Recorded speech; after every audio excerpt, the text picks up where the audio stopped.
Hi, my name is Mothman, and now that we have confirmation that Deepstone Crypt is receiving a facelift including crafted weapons with new perk pools, people's interest in the raid have once again peaked. However, it has been 2 years since this raid has first come out, and on top of that, several new Guardians have joined the world. I figured now would be a good time to give a refresher course on how to do DSC. Allow me to say before I start, this is being recorded and made before Season 19, the Divinity nerf, and the 26 exotic weapon reworks. So if any of this information is incorrect or inaccurate, blame Bungie. This guide is going to show how each encounter works, strategies and weapon recommendations for each encounter. I will also explain how each challenge for each encounter works, although I don't show explicitly how to do them. The 2 hidden chests within the raid, and the exotic Ghost Shell Triumph. If you have recommendations for loadout you use that work really well, please say so in the comments. I am only listing what has worked for me and fully acknowledge that there are probably 17 different guns that work for each encounter. To start, we have the opening encounter, the Sparrow Ride. This isn't so much of an encounter as it is an introduction into the raid, something to quite literally get your foot in the door. All you need to do is follow the heating bubbles from the very beginning to the very end, or follow the path that I show in this video. Be warned, there are slow mines that will respawn shortly after activating them the entire ride to the end, so do your best to avoid them. You will notice the longer you stay out of a heating bubble, the more you accumulate a debuff called Frostbite. If you get to Frostbite times 10, you die. If you are in a heating bubble with stacks of Frostbite, it will slowly disperse. At each heating bubble past the first 2, there will be waves of adds that spawn, including 2 to 3 yellow bar captains. You theoretically don't need to fight them, you can zoom past them to get to the very end. However, killing these guys will earn you a checkpoint for each bubble you make it to, so be sure to spend some time to kill these guys to save some time in the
At the very end, there will be 2 brigs and more adds. Clear them, secure yourself your first secret chest in this area, and make your way to the first encounter.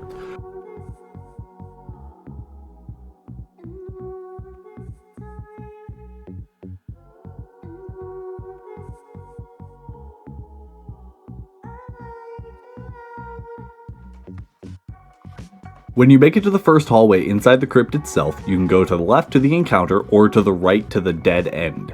If you go to the right behind these crates, there is a data pad. Collect it and you will have your first piece of intel for the ghost shell.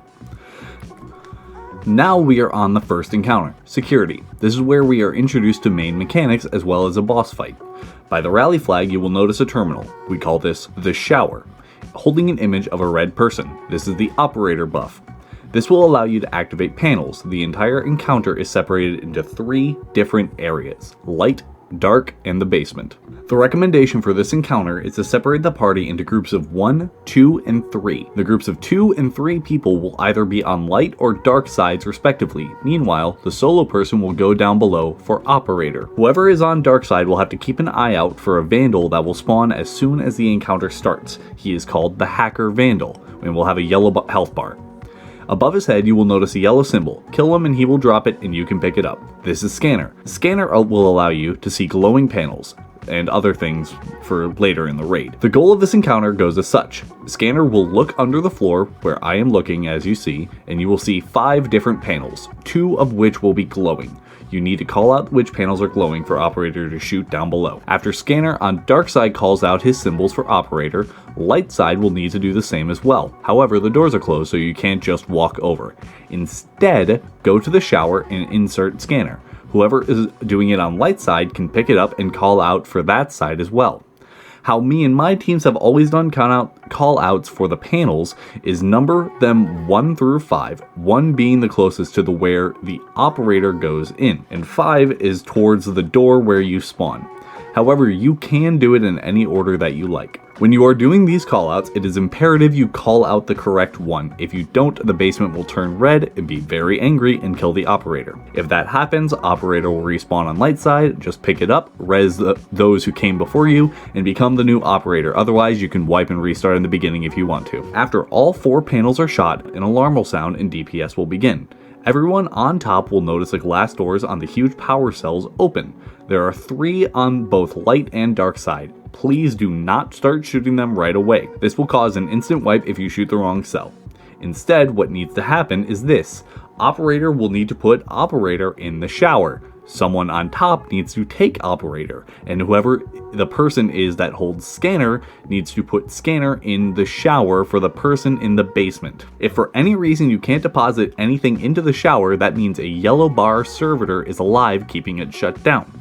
Kill it and the shower will turn back on. Above the shower in the basement, there are 3 wires on each side, light side and dark side. Looking at the shower, light is on the right and dark is on the left. Scanner will be able to see 1 of the 6 wires glowing yellow. The basement dweller will need to call out which one is glowing for the team to shoot. Callouts are dark and light, left, middle, right. After all 6 panels are destroyed, the encounter clears. If you do not clear all 6 in one phase, whoever as operator needs to let whoever is in the basement out and go down there, repeating the cycle until all 6 are destroyed. Recommended loadouts for this encounter is and always will be Xenophage. Not needing to rely on crit damage means it will destroy the cells in a few shots. Be wary of explosive weapons, as sometimes the splash damage can hit other cells and wipe you. If you don't have Xenophage, Sleeper Simulant and Rapid Fire Snipers also work. Challenge for this encounter is called Red Rover. All players must shoot 2 and only 2 panels in the basement, turning this encounter into a mandatory 3 phase because you won't be able to destroy more than 2 cells per DPS phase. After clearing the vault, follow the hallways and jump down until you get into a big room with a large darkness statue. Don't drop down. Instead, stay on the upper platform and go left and jump up on the pipes, and there is another data pad for the ghost shell.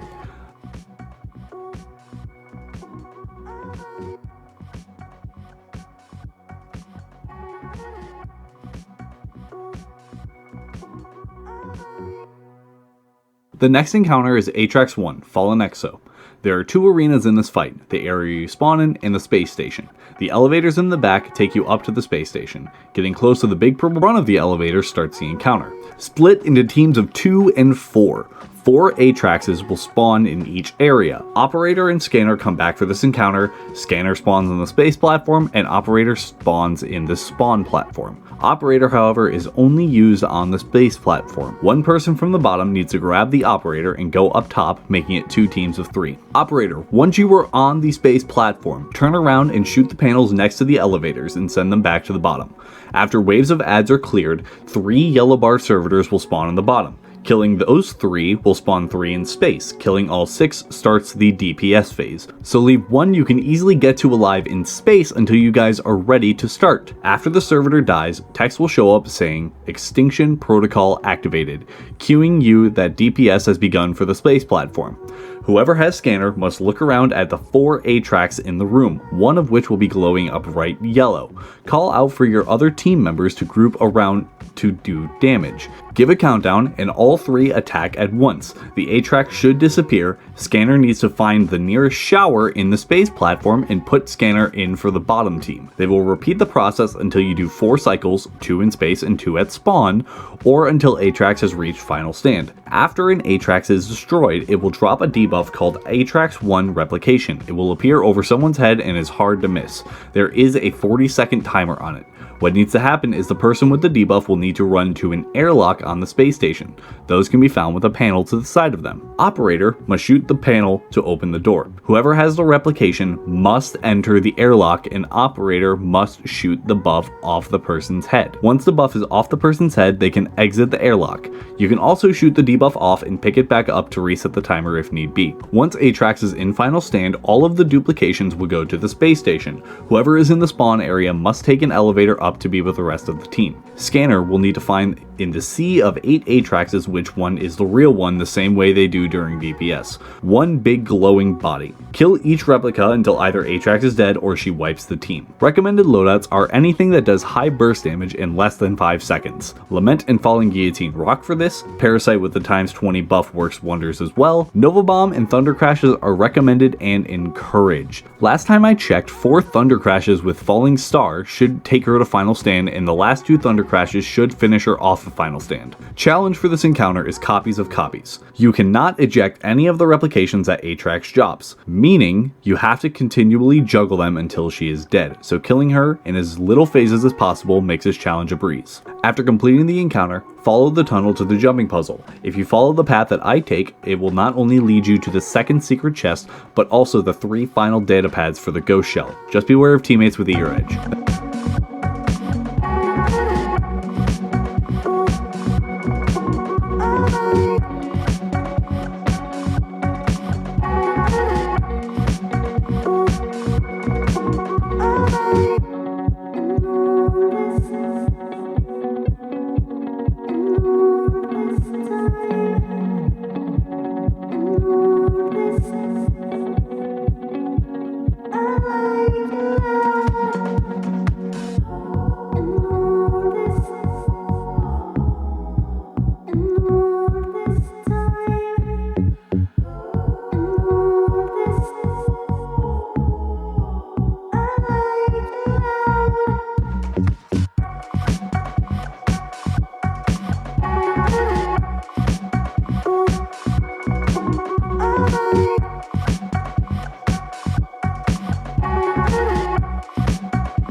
next encounter is called the Descent.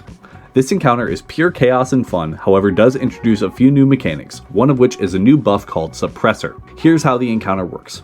Operator, Scanner, and Suppressor will spawn on vandals in random locations in this room. After a short time of clearing ads, an alarm will sound. Operator needs to locate one of the 4 panels in the room to shoot it. Shooting it will spawn 2 nukes with a 10-second timer on each. These need to be picked up as fast as possible.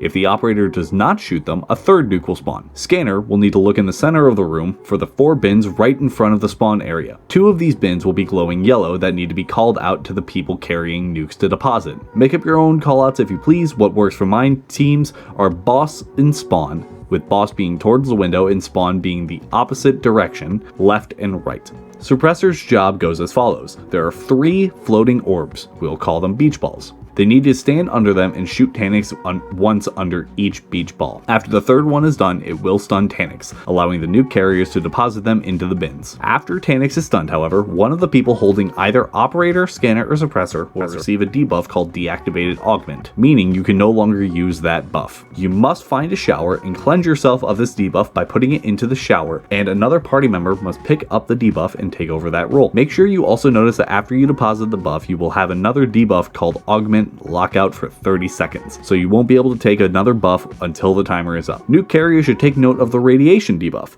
Much like the frostbite timer in the beginning, if you get to times 10, you will die. However, a teammate is able to take it off you before you die by going up to you and holding the respective interact button. This process should be repeated 6 times. After the 6th, the floor will open up in the center. Jump down, run to the end, and the encounter is complete. The only thing I really recommend for this encounter is having an eager edge sword in case someone isn't near a bomb when it spawns. Otherwise, use what you want in this encounter.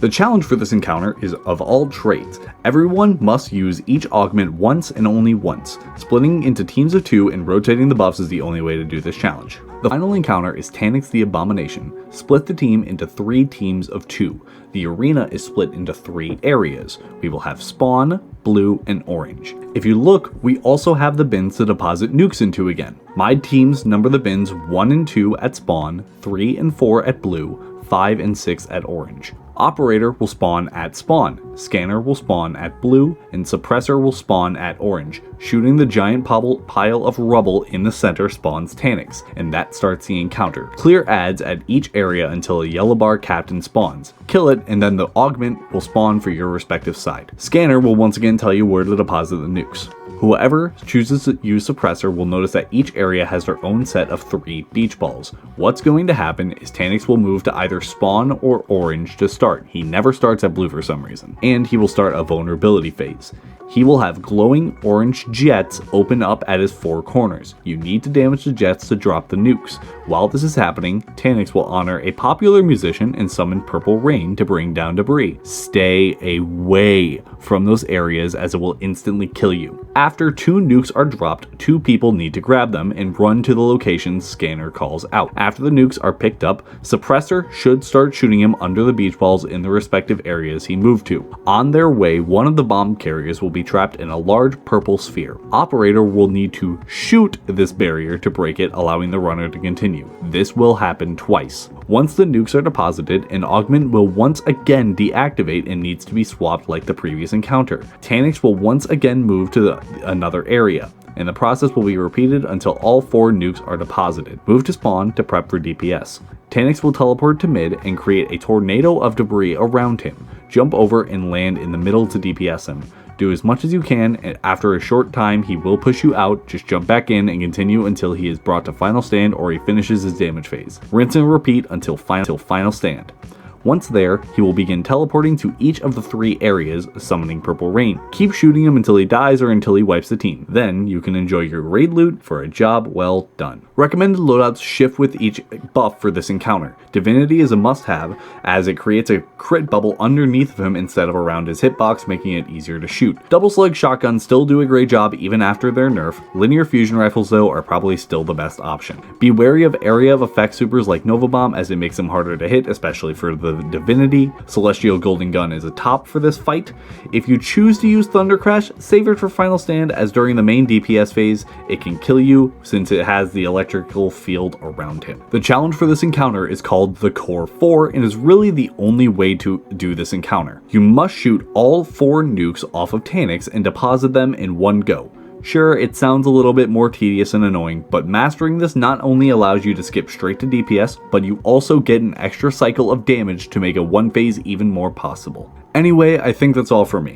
When the new season drops and we're in the raid, I will probably be making some videos showcasing the new weapons and the new perk pools. Anyways, thank you for watching, and go ahead and visit some of my friends that helped me record this. Their links will be in the description of the video below. Otherwise, have a good night, maybe hug a cat, and enjoy some of your sweet new loot.